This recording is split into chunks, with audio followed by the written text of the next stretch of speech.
Secretary General regrets the announcement by the White House regarding the United States' decision to withdraw from a number of United Nations entities.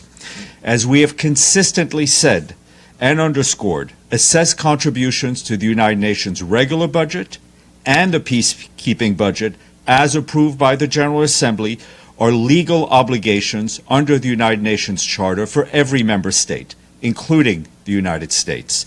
All United Nations entities will go on with the implementation of their mandates as given to us by member states.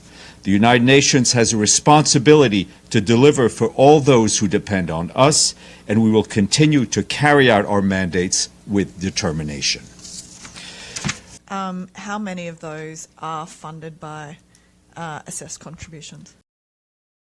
It's no secret, Terry, that the funding of UN entities varies because some have core funding that comes out of the regular budget, with the vast majority of their work then being funded voluntarily.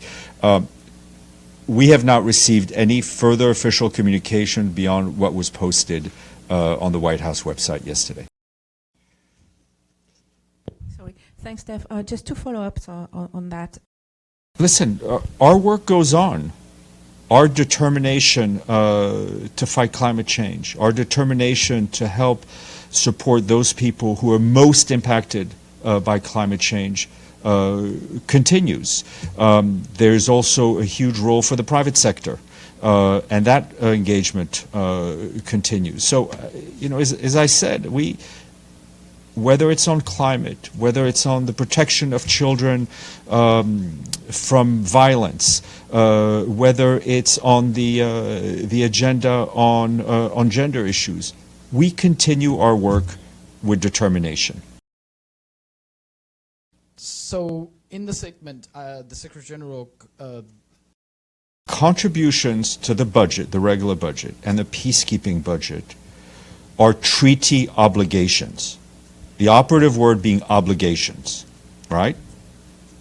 It's in the charter, right? So member states who've who've joined this club have to pay the dues, right? And they are assessed dues, and then there are voluntary dues. Statements, the Secretary General always said that the UN Charter is not a la carte. The charter is not a la carte, as we said, and the chart. We're not going to renegotiate the charter. But then the UN itself, is that a la carte? The UN is an organization of 193 member states, 2 observer states. It is in the interest of all these member states and the 2 observers to defend the principles that they themselves have created. A quick follow-up.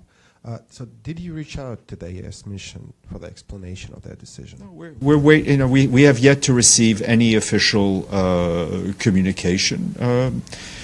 When we will receive it, we'll look at it. But as I say, we're continuing on with our work. Well, the charter is clear, right, about what happens when a country doesn't pay its dues for a certain number of years. It's Article 19. So it's not a decision of the Secretary General. It's in the Charter, and it implies that at some point a country may lose its vote in the General Assembly. And that will take how many, like? I think that number will be triggered automatically at a certain point. Was created by the United States. So isn't it time, also because this statement... What the Secretary General is doing, what he's leading this organization to ensure that the people in Somalia see those UN trucks with food, right?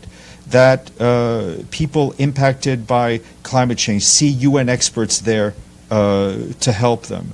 That human rights monitors are able to deploy where they need to deploy. We continue to focus our work in the field.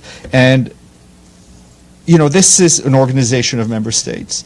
But these member states represent the global population. And it should not be just up to the Secretary General to defend the organization. We depend on civil society. We depend on people, we depend on the private sector, and the other members of this organization who should be defending it vocally.